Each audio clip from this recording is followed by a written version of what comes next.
বিশ্বকাপে নকআউটে ফরাসিদের কাছে আরও একবার থামল অ্যাটলাস লায়নদের স্বপ্নযাত্রা।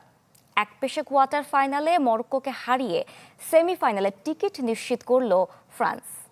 বস্টন স্টেডিয়ামে 1 গোল ও অ্যাসিস্টে লে ব্লুদের জয়ের নায়ক কিলিয়ান এমবাপ্পে। বিশ্বকাপে 20 ম্যাচে ফরাসি অধিনায়কের নামের পাশে 20 গোল। এদিন ফ্রান্সের দ্বিতীয় গোল উসমান দেম্বেলের। এমবাপ্পের উড়ন্ত উদযাপন আর দেম্বেলের কিলার স্মাইল। মরক্কোকে নিয়ে ফ্রান্স যা করলো তা এই দুই ছবিতেই স্পষ্ট। আর রেকর্ড সেটা তো ফরাসিদের সামনেই মুখ থুবড়ে পড়েছে বারবার। টানা 3 বিশ্বকাপের সেমিফাইনালে খেলার কীর্তিটা এখন এমবাপ্পেদের। আফ্রিকান কোন দেশ হিসেবে মরক্কোর সামনেও সুযোগ ছিল ইতিহাস গড়ার। টানা 2 সেমিফাইনাল খেলার খুব কাছেই ছিল ওরা, শুধু সামনে ছিল এমবাপ্পে বাধা। আর এই একজনের কাছেই খেই হারিয়েছে মরক্কো। ফার্স্ট হাফ শেষ, সেকেন্ড হাফেরও বড় একটা সময় পার হয়ে যাওয়ার পরেও গোলের দেখা পায়নি কোনো দল। আর তখনই স্পটলাইটে হাজির কিলিয়ান এমবাপ্পে। 60 মিনিটের ওই এক ঝড়েই এলোমেলো হয়ে পড়ে হাকিমির মরক্কো। ফ্রান্সের খেলার সৌন্দর্য বোধহয় এখানেই। পুরো দলটা কখনোই একজন নির্ভর না, স্কোয়াডের প্রায় প্রত্যেকেই ম্যাচের মোড় ঘুরিয়ে দিতে পারে। সেটার প্রমাণ রেখে এমবাপ্পের গোলের ঠিক 6 মিনিট পরই দেম্বেলে হাসেন তার সেই আইকনিক হাসি। কারণ ও পেয়ে গেছে চলতি টুর্নামেন্টে নিজের 5 নম্বর গোল। আর বারকোলা অলিসে দুয়ে ওরা তো এই ম্যাচের আরেক সাইড। চোট পেয়ে এমবাপ্পে মাঠ ছাড়লেও অ্যাটাকটা জারি রেখে ঠিকই ম্যাচে মরক্কোকে করেছে কোণঠাসা। হাকিমিরা ঠিক কতটা চাপে পড়েছিল তার প্রমাণ দেখুন স্ট্যাট থেকে। 48% বল পজিশন ধরে রাখলেও 22টা শট নিয়েছে ফ্রান্স, যার মধ্যে 8টাই ছিল অন টার্গেটে। আর মরক্কোর শট 5টি অন টার্গেটে, সেখানে মাত্র 1টি। যেখানে ফ্রান্স 5টি বিগ চান্স মিস করেছে, সেখানে মরক্কো তেমন কোনো সুযোগই তৈরি করতে পারেনি। অপোজিশন বক্স বলেও যে একটা কথা আছে সেটাও ভুলে গিয়েছিল আফ্রিকান জায়ান্টরা। 25 টাচের বিপরীতে ওদের শট মোটে 8টি।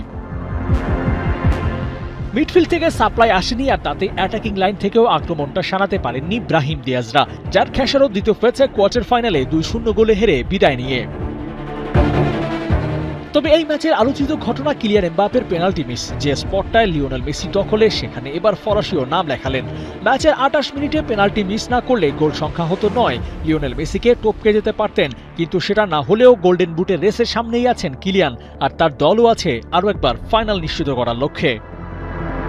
বিশ্বকাপে আর্জেন্টিনা দলের রেফারির কাছ থেকে বাড়তি সুবিধা পাওয়ার আলোচনার মধ্যেই আর্থিক অনিয়মের অভিযোগ দেশটির ফুটবল অ্যাসোসিয়েশনের বিরুদ্ধে। আর্জেন্টিনার সংবাদপত্র লা নাসিওনের খবর, আর্জেন্টিনা ফুটবল অ্যাসোসিয়েশনের $300 মিলিয়ন আর্থিক লেনদেন নিয়ে তদন্ত শুরু করেছে এফবিআই। বিশ্বকাপ উন্মাদনার মাঝেই নতুন বিতর্কে আর্জেন্টিনা ফুটবল অ্যাসোসিয়েশন। আর্জেন্টিনার সংবাদপত্র লা নাসিওনের প্রতিবেদনে এসেছে যুক্তরাষ্ট্রের ফেডারেল প্রসিকিউটর ও এফবিআই এর যুক্তরাষ্ট্রভিত্তিক আর্থিক কার্যক্রম নিয়ে প্রাথমিক তদন্ত শুরু করেছে। লা নাসিওনের প্রতিবেদনে দাবি করা হয়েছে এর আন্তর্জাতিক বাণিজ্যিক চুক্তি থেকে আসা অর্থ কিভাবে যুক্তরাষ্ট্রের 5টি আর্থিক প্রতিষ্ঠানের মাধ্যমে স্থানান্তর হয়েছে সেটাই খতিয়ে দেখা হচ্ছে। তদন্তকারীরা দেখছেন এসব লেনদেনের কোনো অংশ যুক্তরাষ্ট্রের আইনে অর্থ পাচার, জালিয়াতি বা অন্য কোনো আর্থিক অপরাধের আওতায় পড়ে কিনা। তদন্তের কেন্দ্রবিন্দুতে রয়েছে ট্যুর প্রড এন্টার এলএলসি নামে একটি প্রতিষ্ঠান। গেল কয়েক বছর ধরে এর আন্তর্জাতিক বাণিজ্যিক চুক্তির অর্থ সংগ্রহ ও ব্যবস্থাপনার দায়িত্বে ছিল প্রতিষ্ঠানটি, যে তালিকায় ছিল অ্যাডিডাসের মতো প্রতিষ্ঠানের নামও। বিশ্বকাপে আর্জেন্টিনা শিরোপা ধরে রাখার লড়াই চালিয়ে গেলেও মাঠের বাইরের বিতর্ক যেন তাদের পিছু ছাড়ছে না। চলমান আসরে ফিফার কিছু সিদ্ধান্ত, রেফারিং নিয়ে আলোচনা এবং আর্জেন্টিনাকে ঘিরে বিভিন্ন বিতর্ক ইতোমধ্যেই ফুটবল অঙ্গনে ব্যাপক আলোচনার জন্ম দিয়েছে। এর মধ্যে এর আর্থিক লেনদেন নিয়ে যুক্তরাষ্ট্রের এই তদন্ত নতুন মাত্রা যোগ করল। ফিফার রেফারি কারো দ্বারা প্রভাবিত নয়, এমনকি ফিফা সভাপতি জিয়ান্নি ইনফান্তিনো দ্বারাও নয়। আর্জেন্টিনা মিশর ম্যাচের বিতর্কিত সিদ্ধান্ত নিয়ে এবার স্পষ্ট ব্যাখ্যা দিলেন ফিফা রেফারি প্রধান পিয়ের লুইজি কলিনা। তার মতে মিশর ম্যাচের রেফারির নেওয়া সিদ্ধান্ত সঠিক ছিল। কলিনা বলেন, কাজের ক্ষেত্রে ফিফা রেফারিদের সম্পূর্ণ স্বাধীনতা দিয়ে দিয়েছে।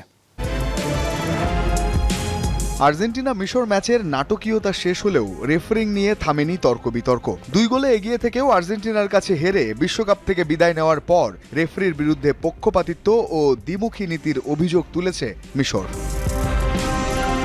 তবে মিশরের এই তীব্র ক্ষোভ ও অভিযোগের মুখে রেফারিদের পাশে দাঁড়িয়ে কড়া জবাব দিয়েছেন ফিফার রেফারি প্রধান পিয়ের লুইজি কলিনা। তিনি স্পষ্ট জানিয়েছেন, রেফারিং বিভাগের উপর ফিফা প্রশাসনের কোনো হস্তক্ষেপ থাকে না। কেউ দাবি করতে পারে না যে ফিফা রেফারিং কারো দ্বারা প্রভাবিত হতে পারে, এমনকি ফিফা সভাপতি জিয়ান্নি ইনফান্তিনো দ্বারাও নয়। তিনি আমাদের সম্পূর্ণ স্বাধীনতার সঙ্গে কাজ করার সুযোগ দিয়েছেন এবং সবসময় ফিফা টিম ওয়ানের প্রতি তার পূর্ণ সমর্থন দেখিয়েছেন। ম্যাচের বিতর্কিত গুরুত্বপূর্ণ দুইটি সিদ্ধান্ত নিয়ে যুক্তিভিত্তিক ব্যাখ্যা দিয়েছেন কলিনা, যার প্রথমটি ম্যাচের 58 মিনিটে করা মোস্তফা জিকোর গোল বাতিল।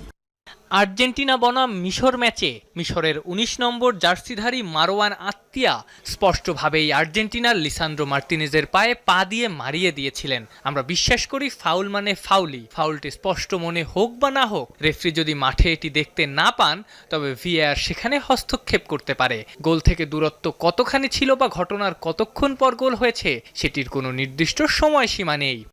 এর পরের অভিযোগ মোহাম্মদ সালাহর পেনাল্টি আবেদন নাকচ। ম্যাচের শেষ মুহূর্তে আর্জেন্টিনার জয়সূচক গোলের আগে আর্জেন্টিনার ডি বক্সে হুলিয়ান আলভারেজের চ্যালেঞ্জে পড়ে যান সালাহ। যদি গোলের আগে কোনো ফাউল না থাকে তবে ভিএআর রেফারিকে সেই অনুযায়ী পরামর্শ দেয়। যেমন ওই ম্যাচেরই শেষ দিকে মোহাম্মদ সালাহ হুলিয়ান আলভারেজের মধ্যকার ঘটনাটিকে রেফারি এবং ভিএআর সাধারণ ফুটবলীয় কন্ট্যাক্ট হিসেবেই গণ্য করেছিল, কারণ ডিফেন্ডার আগে বল স্পর্শ করেছিলেন এবং পরে স্বাভাবিকভাবেই তাদের মধ্যে সংঘর্ষ হয়। ফিফার বিখ্যাত এই রেফারির মতে, বিশ্বকাপের মতো মঞ্চে রেফারিদের সিদ্ধান্ত নিয়ে আলোচনা সমালোচনা থাকবেই, কিন্তু ভিত্তিহীন অভিযোগের কোনো স্থান নেই এই খেলায়। অবিশ্বাস্য হার বাংলাদেশের। সিরিজ বাঁচানোর ম্যাচে ভয়াবহ ব্যাটিং বিপর্যয়ে জিম্বাবুয়ের কাছে 17 রানে ধরা হয়েছে মেহেদী মিরাজের দল। 248 রানের টার্গেটে ব্যাট করতে নেমে 2 অঙ্কের সংখ্যা স্পর্শ করতে পারেননি টাইগারদের 7 ব্যাটার। দায়িত্বহীন ব্যাটিংয়ে 234 রানে অল আউট হয়ে লাল সবুজ আর 1 ম্যাচ হাতে রেখেই সিরিজ জিতে নেয় জিম্বাবুয়ে। ঘরের মাঠে টানা জয় দেশের বাইরে গেলেই সঙ্গী হয় লজ্জা। বাংলাদেশ ক্রিকেটের এই পুরনো রোগ যেন আর বদলায় না। প্রতিপক্ষ অস্ট্রেলিয়া, ভারত কিংবা ইংল্যান্ড নয়, জিম্বাবুয়ে। তাদের বিপক্ষে এবার টেস্টের পর ওয়ানডে সিরিজেও লজ্জার হার মিরাজ শান্তদের। দ্বিতীয় ওয়ানডেতে সামনের লক্ষ্য 248 রানের, কিন্তু রান তাড়ায় বাংলাদেশ যেন শুরু থেকেই ব্যাটিং করেছে ভঙ্গুর মানসিকতা নিয়ে। শুরুতেই সৌম্য ব্যর্থ, শান্তও পারেননি ইনিংস বড় করতে। পরে তানজিদ তামিম আর তাওহিদ হৃদয় আশার আলো দেখান। দুজন মিলে ম্যাচকে বাংলাদেশের দিকে নিয়ে যাচ্ছিলেন। দুজনেই খেলেন 50 ইনিংস। কিন্তু বাংলাদেশ ক্রিকেটে সহজ বলে কিছু নেই, শুরু হয় নাটক। সেট ব্যাটাররা ফিরে যেতেই শুরু হয় ব্যাটিং বিপর্যয়। মুজেরাবানি, রাজা, এনগ্রাওয়াতের বোলিংয়ের সামনে একের পর এক উইকেট বিলিয়ে দিয়ে সহজ ম্যাচকে কঠিন করে ফেলে টাইগাররা।